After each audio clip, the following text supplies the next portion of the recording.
Hello friends, स्वागत है आपका एक बार फिर से आपके अपने लीगल चैनल पे। थंबनेल में जो आपने पढ़ा वो बिल्कुल सही है। यानी आज के इस वीडियो में मैं आपको एक ऐसा मामला बताऊंगा जहां पर पत्नी को झूठा केस करना बहुत भारी पड़ गया। जितनी वो एलिमनी मांग रही थी उससे ज्यादा अब उसको देना पड़ सकता है। दोस्तों, बहुत ही प्यारा ये वीडियो है और ये जो क्वेश्चन है ना, मैं ये मानता हूं आप में से 99% लोगों के मन में चलता है कि साहब मेरे को इसने बहुत हैरास किया, बहुत परेशान किया, मेरे जीवन के बहुमूल्य साल खराब कर दिए, क्या मैं फिर भी चुप बैठा रहूं? मैं क्या करूं? इसने झूठा केस किया था सर, क्या मैं उसके अगेंस्ट जा सकता हूं? यहां एक ऐसे ही मामला मैं आपको बताऊंगा जहां पति बहुत हैरेस हुआ। 16 साल तक लीगल बैटल चली, 40 दिन जेल में भी रहना पड़ा और सबसे खास बात, केवल 7 दिन की मैरिज थी। 7 दिन पति पत्नी साथ रहे और 7 दिन साथ रहने का खामियाजा देखिए। 40 दिन जेल में काटे, 16 साल की लंबी लीगल बैटल लड़ी।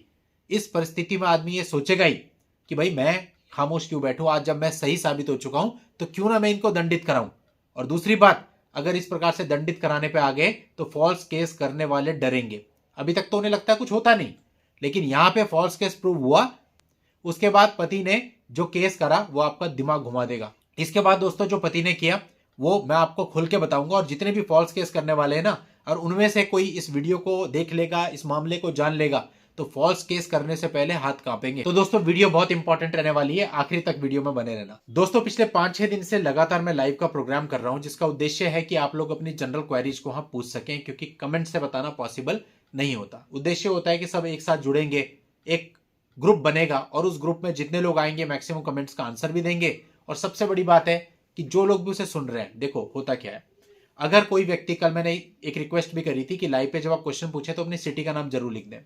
अब कानपुर का कोई व्यक्ति या पटना का कोई व्यक्ति या नासिक का कोई व्यक्ति क्वेश्चन पूछता है, तो नासिक या कानपुर या पटना के और लोग जो उस लाइव में जुड़े हैं उन्हें पता चलता है कि हमारी कोर्ट में ये प्रैक्टिस भी चल रही है। फिर जब मैं भी उसका आंसर दूंगा तो मैं वहां की प्रैक्टिस के आधार पर ही आंसर दूंगा। तो उससे आपको पता चलता है कि हमारी कोर्ट में इन चीजों को सॉल्व कैसे करना है, क्योंकि हर जगह की प्रैक्टिस थोड़ी थोड़ी अलग है और कुछ जगहों की तो बहुत ही अलग है। तो दोस्तों लाइव में आने का बहुत फायदा मिलता है, लेकिन मैं भी इस लाइव प्रोग्राम को कंटिन्यू तभी कर पाऊंगा जब आप लोग वहां पर आएंगे।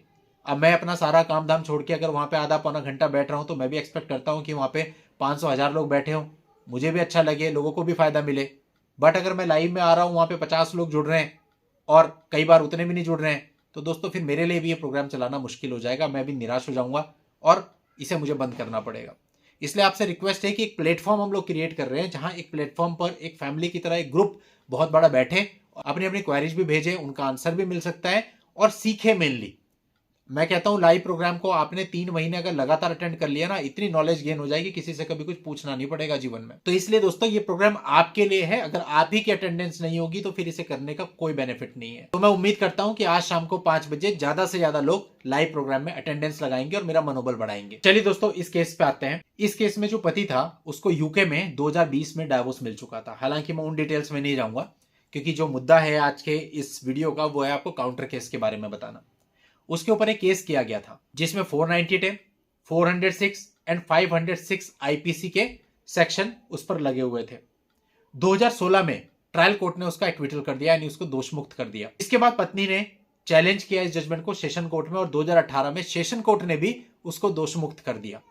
अब तक पति के लीगल बैटल में 16 साल खराब हो चुके थे। अब उसने एक डैमेजेज का सूट फाइल किया। ध्यान देना, डैमेजेज का suit, civil suit for damages. बहुत बार वीडियो बनाए, बहुत बार बताया, उसके बावजूद मेरे पास इतने कॉल आते हैं, सर हम अपने मालूम कर रहे हैं, हमें तो बोला जा रहा है ऐसा कोई सूट होता ही नहीं। देख लीजिए, ये सूट अभी अभी रजिस्टर्ड हुआ है। एक सिविल सूट फाइल किया डैमेजेज का, जिसमें पति ने कहा कि मेरे को 16 साल तक हैरेस किया गया, मेरे ऊपर एक झूठा मुकदमा चलाया गया, मॉलिशियस प्रोसिक्यूशन का एक केस फाइल किया, जिससे मेरे को फाइनेंशियल लॉस हुआ, मेंटल लॉस हुआ, मेरे परिवार की स्थिति बिगड़ गई, मुझे जेल में रहना पड़ा, मेरा पासपोर्ट 3 साल के लिए सीज हो गया, मैं काम नहीं कर पाया, मैं ट्रैवल नहीं कर पाया, और कोई भी व्यक्ति इसका कंपनसेशन नहीं कर सकता जो हैरेसमेंट मुझे हुआ है। अब दोस्तों पति ने एक civil suit for damages 1.80 crore रुपए क्लेम करते हुए फाइल किया। पत्नी को स्टार्टिंग में बोला गया था सेटल करने के लिए, उसने सेटल नहीं किया। वो कहती थी मैं सेटल तब करूंगी जब मुझे आप 1.20 करोड़ रुपए दे दोगे। पति ने यह देना उचित नहीं समझा और फाइट करने का रास्ता चुना। 16 साल फाइट किया, एक्विटल भी हो गया और अब एक्विटल के बाद 1.80 करोड़ रुपए का केस फाइल किया। अब पत्नी पक्ष की तरफ से पूरी कोशिश थी कि केस रजिस्टर्ड ही ना हो, किसी तरह से एडमिट ही ना हो। तो वो लोग आए और उन्होंने कहा जी भाई ऐसा है ये एक्विटल तो हो गए, लेकिन इसकी अपील अभी भी चल रही है। उन्होंने और आगे हाई कोर्ट में अपील करी होगी, उसको ग्राउंड बनाया। तो कोर्ट ने कहा भाई अपील भले ही चल रही है, लेकिन एक्विटल हो चुका है, क्लियर एक्विटल के बेस पे ये लोग आए हैं। और दोस्तों इस केस को एडमिट कर लिया। ये अपने आप में एक लैंडमार्क बन गया कि 1.80 करोड़ रुपए के सिविल सूट को on the basis of malicious prosecution court ने एडमिट कर लिया। और इससे यह भी साबित होता है कि acquittal is a valid ground for seeking damages. और ये दोस्तों एक बहुत स्ट्रांग मैसेज है और झूठे केसों पर एक सीधा सीधा तमाचा है। अब दोस्तों आप सोचिए, केस तो एडमिट हो चुका है।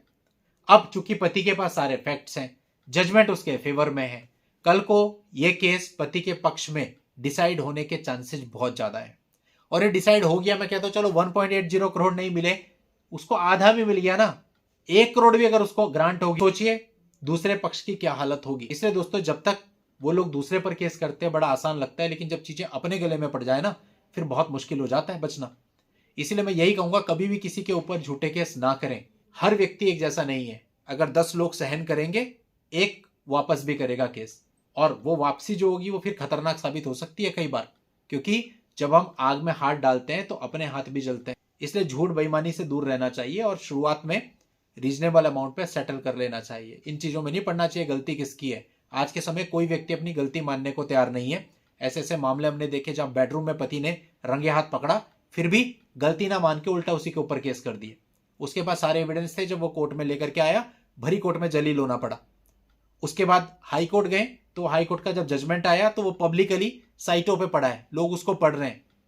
तो इतना जलील होने की जरूरत क्या है? जिसकी गलती है, मैं मानता हूं कि गलती कोई एडमिट नहीं करता, चाहे पति की हो चाहे पत्नी की, वो एडमिट नहीं करेगा मेरे से गलती हुई।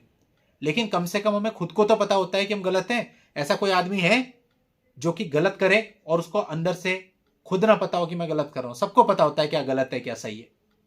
तो कम से कम यार खुद को जज तो कर सकते हो कि ठीक है हम गलत है, दूसरे के सामने एडमिट ना करो, लेकिन चीजों को वहीं के वहीं सेटल करके खत्म कर लो। अदरवाइज फिर इस प्रकार के परिणाम भुगतने पड़ेंगे। इस पूरे आर्टिकल का लिंक मैं आपको इस वीडियो के नीचे डिस्क्रिप्शन में दे दूंगा, वहां जाकर के आप इस पूरे मामले को जान सकते हैं। आज की इस वीडियो में इतना ही। नेक्स्ट वीडियो में नई जानकारी के साथ मैं आपसे फिर मिलता हूं। तब तक के लिए good bye and thank you for watching.